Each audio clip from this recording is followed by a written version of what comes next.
Morning. Hope you can hear me okay. And very warm welcome.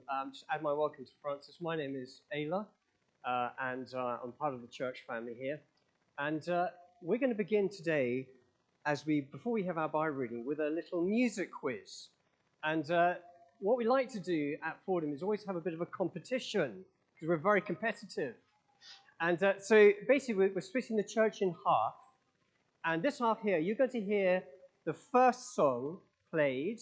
Our tech has been a little bit unsettled this morning, but I'm sure it's going to work. You'll hear the first song, and then there'll be a little pause, and then you'll hear a second song, which is for you guys over here. Okay, everyone all right so far? Right. And then I'm going to ask you the name of the song and the name of the artist, then you, and then for a bonus point, the theme of that song and the theme of your song. You don't have to capture it in one word, but the kind of ideas are in that song. Everyone happy? Feeling competitive? By the way, if these guys or these guys can't get it, you might get a chance to get an extra bonus point. And historically, I can never remember points, so there's probably no point even doing that. So let's go. The very first one.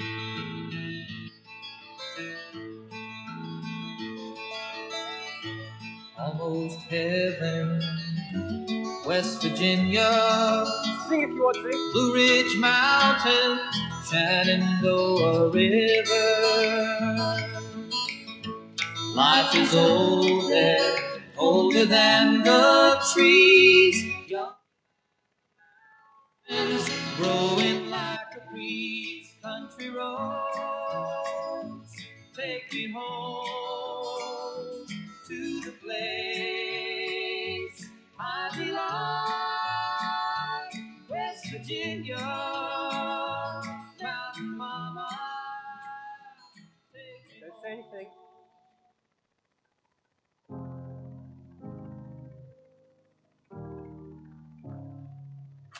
Hello, it's me. I was wondering if after all these years you'd like to go over everything. They say the time's supposed to heal you, but I ain't done much. Okay. Guys, what was the name of the song? Country Road. And the artist? Easy, wasn't it? The name of the song? Hello. The artist? Adele. So easy. Right, bonus point. What's the theme of Country Road? Yeah, going home. It's a longing to be home. The theme of Adele's song, Hello.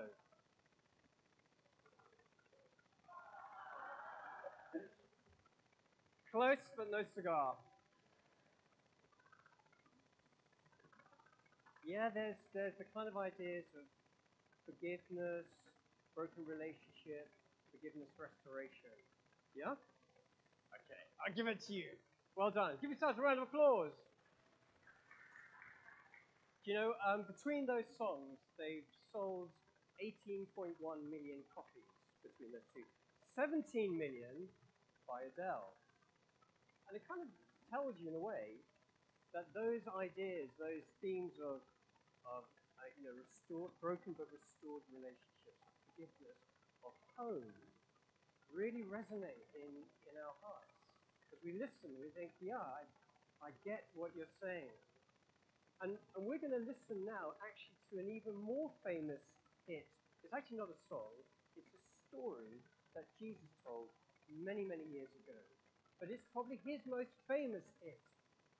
And it's a story of a father and two sons who surprisingly are both lost. It's a story of the father's extraordinary extravagance. It's a story of hope. So we're going to listen to a dramatized reading, and then we're going to reflect on it for a few minutes. Thanks.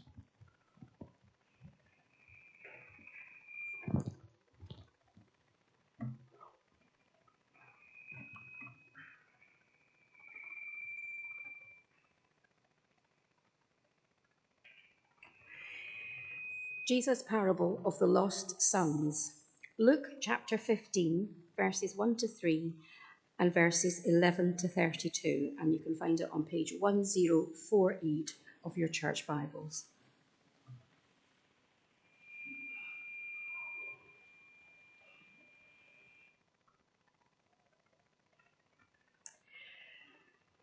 Now the tax collectors and sinners were all gathering round to hear Jesus. But the Pharisees and the teachers of the law muttered, "This man welcomes sinners and eats with them." Then Jesus told them this parable. Continue at verse 11. There was a man who had 2 sons. The younger one said to his father, "Father, give me my share of the estate." So he divided his property between them. Not long after that, the younger son got together all he had, set off for a distant country, and there squandered his wealth in wild living. After he had spent everything, there was a severe famine in that whole country, and he began to be in need. So he went and hired himself out to a citizen of that country, who sent him to his fields to feed pigs. He longed to fill his stomach with the pods that the pigs were eating, but no one gave him anything. When he came to his senses, he said, "How many of my father's hired men have food to spare? And here I am, starving to death. I will set out and go back to my father and say to him, 'Father, I have sinned against heaven and against you. I am no longer worthy to be called your son. Make me like one of your hired men.'" So he got up and went to his father. But while he was still a long way off, his father saw him and was filled with compassion for him. He ran to his son, threw his arms around him, and kissed him. The son said to him, "Father, I have sinned against heaven and against you. I am no longer worthy to be called your son." But the father said to his servants, "Quick, bring the best robe and put it on him. Put a ring on his finger and sandals on his feet. And bring the fattened calf and kill it. Let's have a feast and celebrate. For this son of mine was dead and is alive again. He was lost and is found." So they began to celebrate.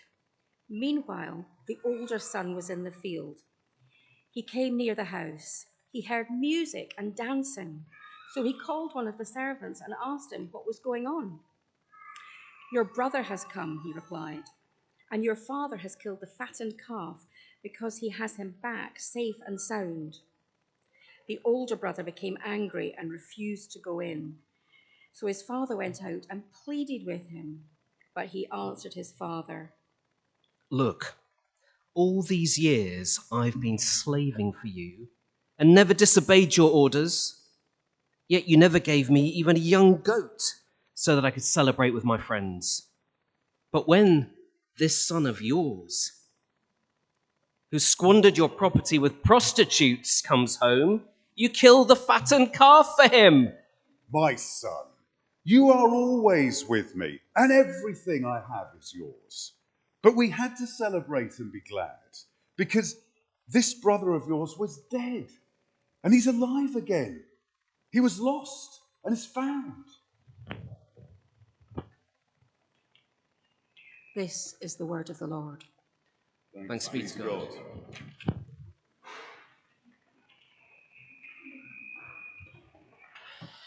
Brilliant. Thank you so much. Didn't they do well? Oscars in the post. Now, if you've got a Bible near you, like your life belt vest in the plane, under your seat or somewhere like that, do grab it and do come with me to page 1048 because we're going to think about this amazing story of Jesus. And let me tell you first of all about a friend of mine called Dub. Dub was raised on an Australian farm. His dad had about 6,000 acres in New South Wales, sheep, cereal, and for some time he also raised pigs.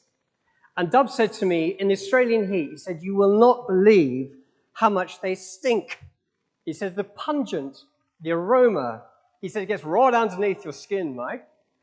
And at the end of the day, when he would go home and stand on the veranda, his wife refused to let him in. No hugs, no tea. He had to strip down to his underpants scrub himself clean, wash his clothes, then he could come in. Then he was welcome. And in Luke's account of Jesus that we've just read, a crowd are once again gathering around Jesus to listen to him teach. And in verse 1, you can see down there, are a group called tax collectors and sinners, but there are others there who are holding their noses. And there they are in verse 2. They're called the Pharisees and the teachers of the law, and they muttered to themselves, "This man welcomes sinners and eats with them." Now, for us to understand this, we've got to get our heads inside this whole issue with the tax collectors. The tax collectors basically were Jews who worked for Rome and took too much tax and gave it to the Roman authorities. And they were thought of as traitors to their own country.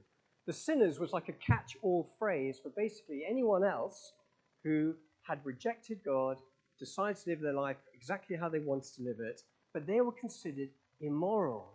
They were prostitutes, thieves, anyone else basically who were outcasts, versus the Pharisees and they teach the law, who were the keepers of God's law. They considered themselves very upright and honorable and moral.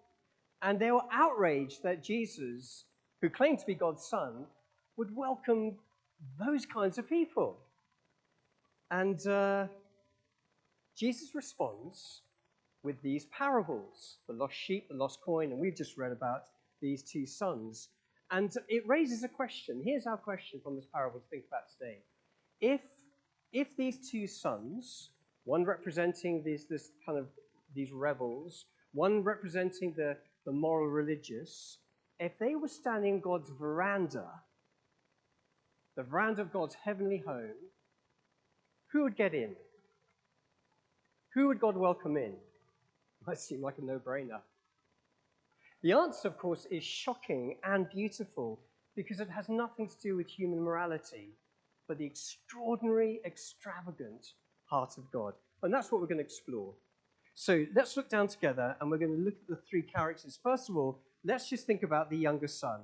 The scene opens, this would make an amazing movie. The scene opens in verse 11. There's a man who had two sons. The younger said to his father, "Father, give me my share of the estate." So I want you just to picture that in your mind. Picture a homestead, a loving father, good food on the table, laughter, beautiful sunsets, home. But the son is sick of home.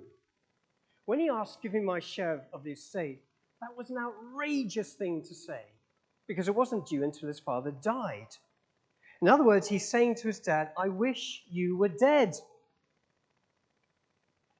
If you like, his motto was give me. Give me. I don't want you. I don't want home. I just want the money. Then I can go. Then I can find myself and I can be free from this place. With patient kindness, his father gives him his share. And verse 13, you see he cashes it all in. He flies off first-class Emirates to a distant country. The money's burning in his pocket. He's got cash to spend. And life is amazing. Sun, sand, sangria. He's living his dream. He's posting his bucket list on Instagram. He used to have 3 followers because not many people liked his farm pictures. But now he's got thousands. He's living the wild life. And everyone is jealous. I wish I was there with him. He's called prodigal because prodigal just basically means lavish, extravagant. He threw himself into his wild lifestyle, no holding back. And then, verse 14, the crisis comes. Verse 14, look down with me there. Verse 14, after he spent everything, there was a severe famine in that whole country, and he began to be in need. Okay, the cash is gone, there's no crops, and he's so desperate for work. We're just meant to picture this. He's so desperate for work in this famine. This Jewish boy ends up feeding pigs. What an irony. Picture him there, starving, hungry. Verse 16, look at verse 16. It intensifies the story. Verse 16, Jesus says, he longed to fill his stomach with the pods that the pigs were eating, but no one gave him anything. Here is a boy who is desperately lost. You know, sometimes you expect if you were to hit rock bottom in life, someone might be there to catch you, to help you, but there was nobody. Nobody gave him anything. He could not be more alone. He could not be more lost to his home. He could not be in more danger of death. And we're meant to feel the sadness. We're meant to feel the tragedy of this moment. We might know of people who've lost a child who's walked away from home and has been lost. Apparently something like 70,000 are reported missing in the UK every single year. But this story isn't just operating on the family level, the human level. Jesus is telling a parable.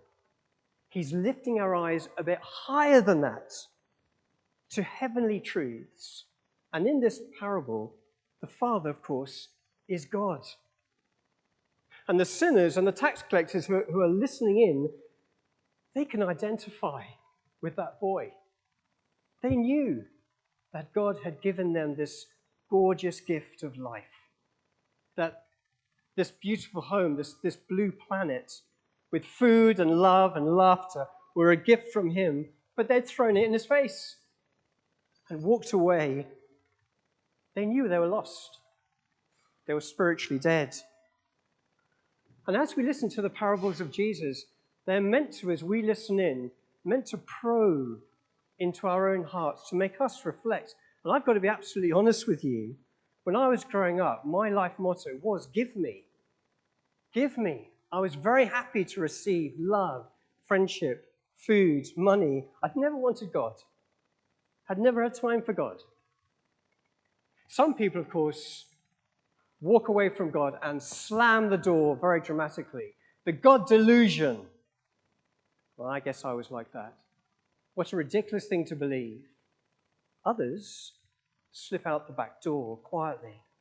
As a kid, I kind of did believe in God. Not now.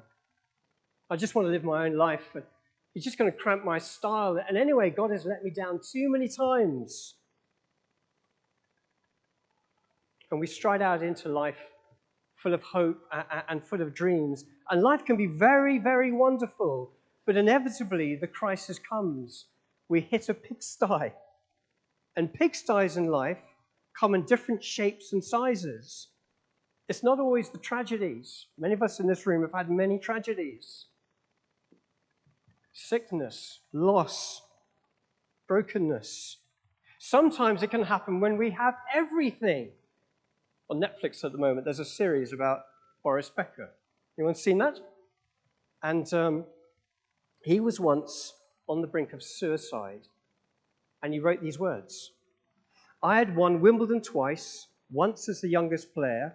I was rich. I had all the material possessions I needed, and yet I was so unhappy. I had no inner peace. Even with everything, something was missing. I'm a great fan of the author C.S. Lewis. And C.S. Lewis once put it really quite beautifully like this.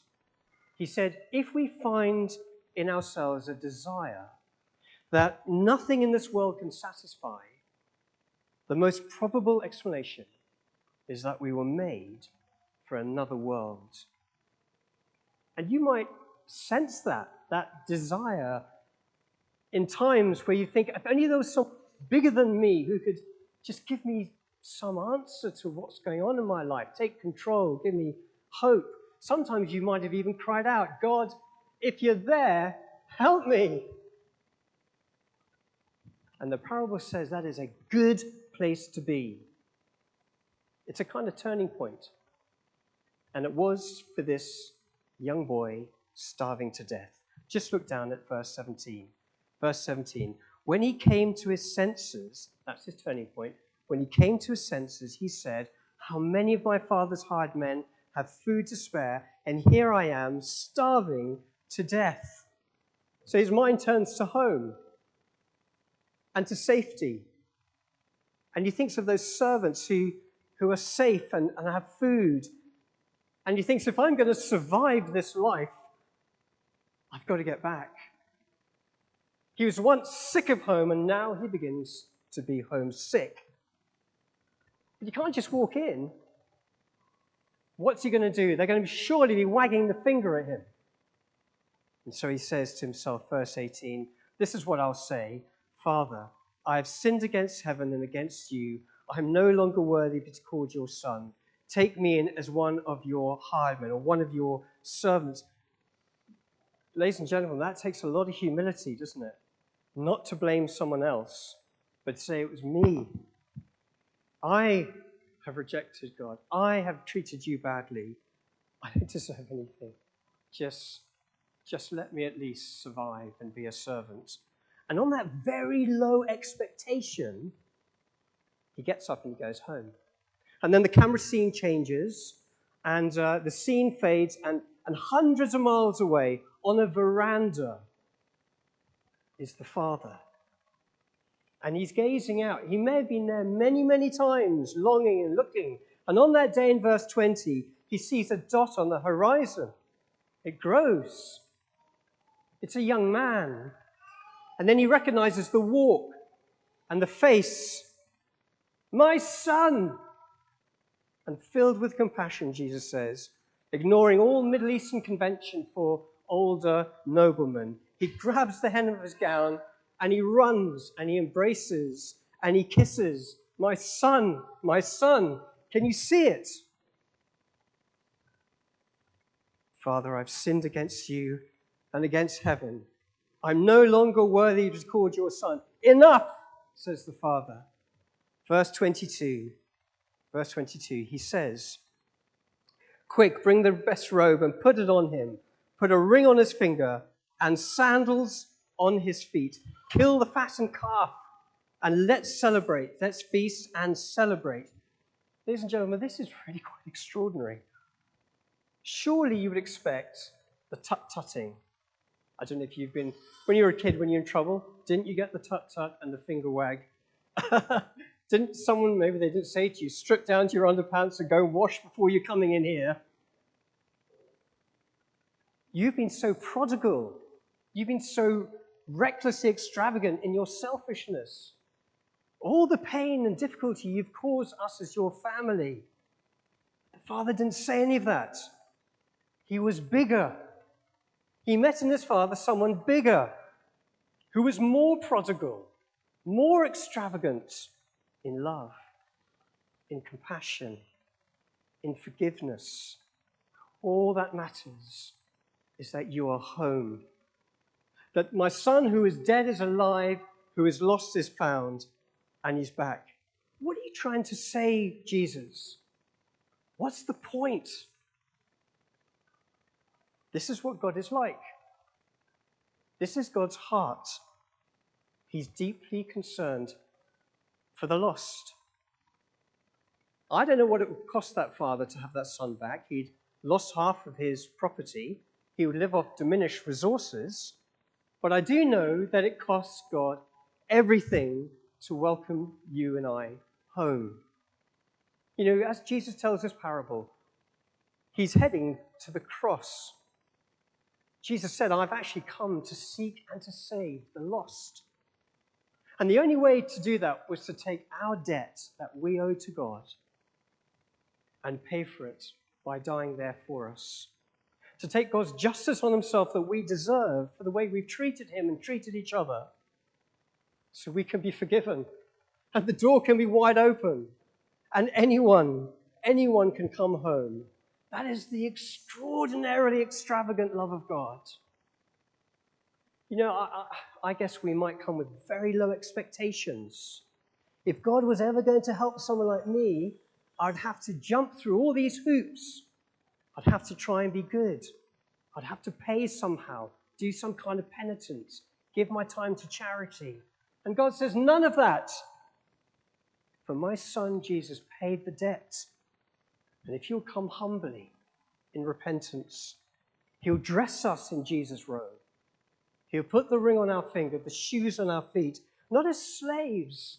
Do you know, this is so important. God does not want us as slaves, but loved children, forgiven, cleansed. And when we do, heaven throws the party and there's a massive celebration. Isn't that? I just find that stunning. But we mustn't forget the older brother, more briefly, because he's now coming in from the fields. He's always been a good boy. He's never left home. He's worked hard. He's obeyed. And when he hears the party in verse 25 and that his brothers returned, he's furious. So much so, his father has to come out and beg him, just picture it. Please, just come in. Just come into the party. And this is his reply in verse 29.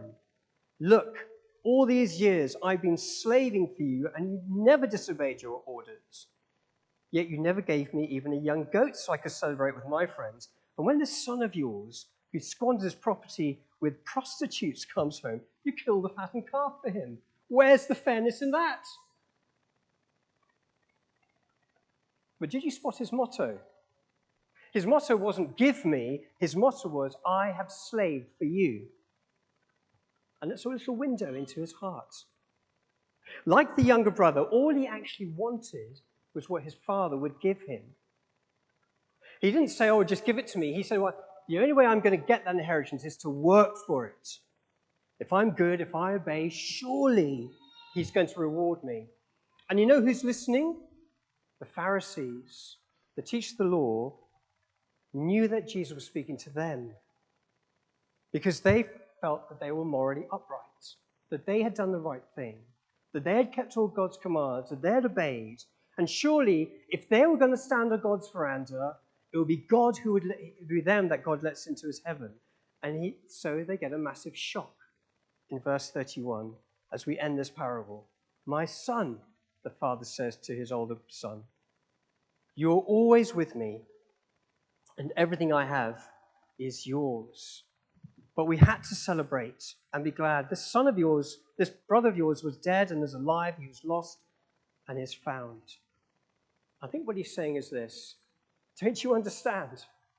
Don't you understand that everything is a gift? Everything is a gift. You can never earn it. Never. Why not? Because God's standard is perfection. To love him with all our heart and mind and soul and strength. To love each other perfectly as we love ourselves. Who can say they've ever done that?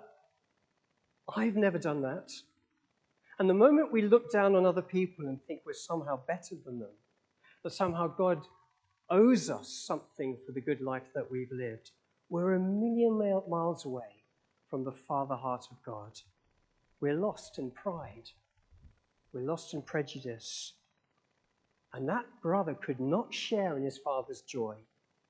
And what is startling and a little bit worrying is the parable ends with the brother outside the party. And it's a warning. There's only one way to come home, to be rescued by God, to receive his gift by grace, his loving gift. And it is a beautiful thing to be rescued, isn't it? You know, our youngest son, Tom, I can't remember how old he was. We went to a party once, and there was a swimming pool, and he was running around like a little rocket and fell into the pool. And nobody noticed. Great parents. And but his older brother, Jack, noticed. He noticed because he saw him fall in, and then he saw his hand sticking out, holding onto his juice bottle still. And he grabbed him and pulled him out and literally saved his life. And don't you think that night, no one would be huddled together as a family, all grumpy and sulky, but full of joy because he was safe, because he was home. And ladies and gentlemen, I just hope that helps you today. God is not interested in a bunch of moral people. He's looking for the lost, for those who know they need forgiveness. And out of his extraordinary extravagance, God offers you and I the warmest welcome, the safest home, the joy of life and in relationship with him forever, if we will humbly come back and let the celebration begin. That is the God of the Bible, rich in mercy and kindness. He saved my life when I was 21, and I cannot believe how good he's been to me over the years. We're going to sing about that in a moment. Can I just have a moment? We're going to pause.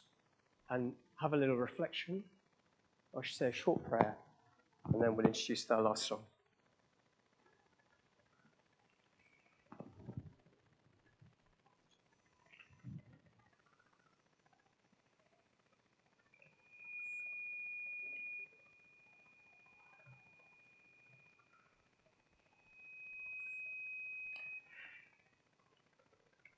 Let's have a feast and celebrate, for this son of mine was dead and is alive again. He was lost and is found. Heavenly Father, thank you so very much for your amazing gift of this life, friends and family and home, but mostly for your loving kindness towards us. Thank you that you are so rich and extravagant in kindness and compassion, and long that we would come home to you. Thank you for Jesus. Thank you that he did what we cannot do, so we might be forgiven our sin and made right. Thank you that there is a home with you to enjoy now and forever. And we are so very grateful for your amazing grace. In Jesus' name, amen.